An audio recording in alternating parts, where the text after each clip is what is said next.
Chez Orange, l'expérience client, tout comme l'expérience salariée, est une priorité. À la direction Entreprise France, il est donc devenu nécessaire d'animer les boucles d'amélioration continue de nos activités. C'est pour cela que nous avons lancé le projet La Ruche. Il permet de capitaliser sur les bonnes pratiques de la ESO et de les généraliser auprès des entités de dev.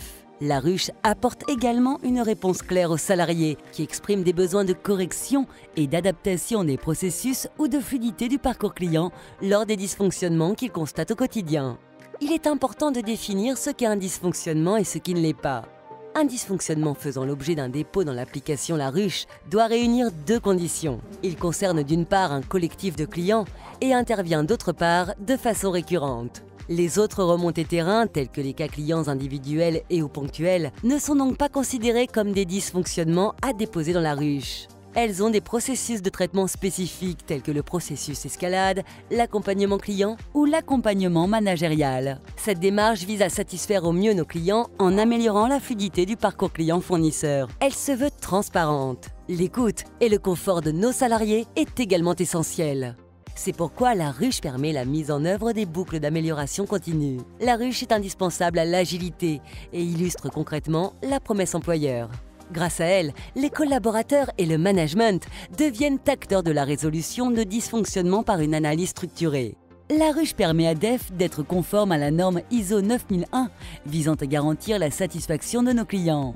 Observons le parcours d'un dysfonctionnement classique dans la ruche. D'abord détecté sur le terrain par Vincent, un de nos salariés, il le communiquera à Maxime, son manager, voire à son responsable local de processus pour confirmer qu'il s'agit effectivement d'un dysfonctionnement. Si c'est bien le cas, Maxime le déposera ensuite au nom de Vincent dans la ruche. Après une première analyse, l'admin opérationnel affectera un porteur au dysfonctionnement pour mener les actions correctrices nécessaires. Tout au long du parcours du dysfonctionnement, Vincent et son manager sont informés de chacune de ces avancées. À la fin, ils ont la possibilité d'accepter ou de refuser la proposition de résolution apportée. En résumé, chaque AE ou CSCE est autonome sur sa propre ruche, mais a une vue sur ce qui est sur les autres entités et peut interagir avec elles par le biais du transfert.